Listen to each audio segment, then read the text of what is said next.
Hello friends, I will now discuss question number 13 of the topic thermodynamics.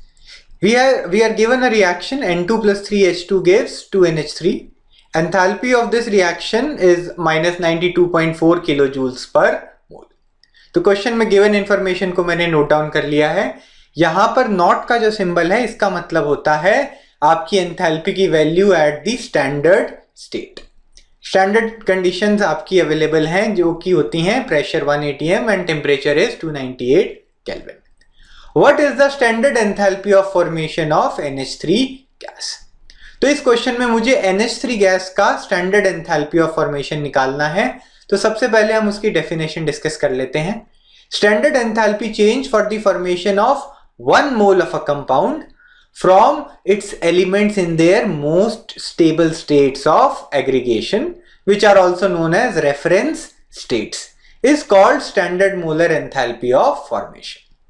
तो किसी substance की standard molar enthalpy of formation अगर हमें निकालनी हो तो हमें वो एंथैल्पी चेंज निकालना है जिसमें गिवन कंपाउंड का 1 मोल फॉर्म होता है। और कौन से रिएक्शन से फॉर्म होता है? Reaction between the elements in their standard states. For example nitrogen जो है उसकी आपकी most stable state of aggregation होती है N2, हाइड्रोजन के लिए H2 गैस होती है, ऑक्सीजन के लिए O2 गैस होती है, सोडियम मेटल के लिए simply Na in the solid form.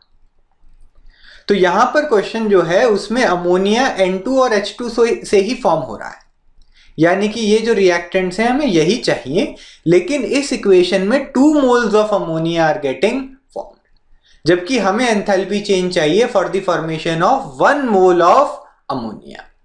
वो एनर्जी चेंज जो आएगा, वो एंथैल्पी चेंज जो आएगा, that will be known as standard molar enthalpy of formation for ammonia. तो अगर 2 मोल्स अमोनिया फॉर्म होने पे 92.4 kilo joules heat energy release होती है, तो 1 मोल अमोनिया के फॉर्म होने पे उस एनर्जी का हाफ रिलीज होगा। सिंपली यूनिटरी मेथड मैंने यूज किया है, तो आपका enthalpy of formation of ammonia हो जाएगा माइनस 92.4 डिवाइडेड बाय 2। 2 मोल्स के लिए अगर इतनी एनर्जी है तो 1 मोल के लिए उसका हाफ। यहां से मेरा आंसर आ जाएगा माइनस 46.2 किलो जूल्स पर मोल।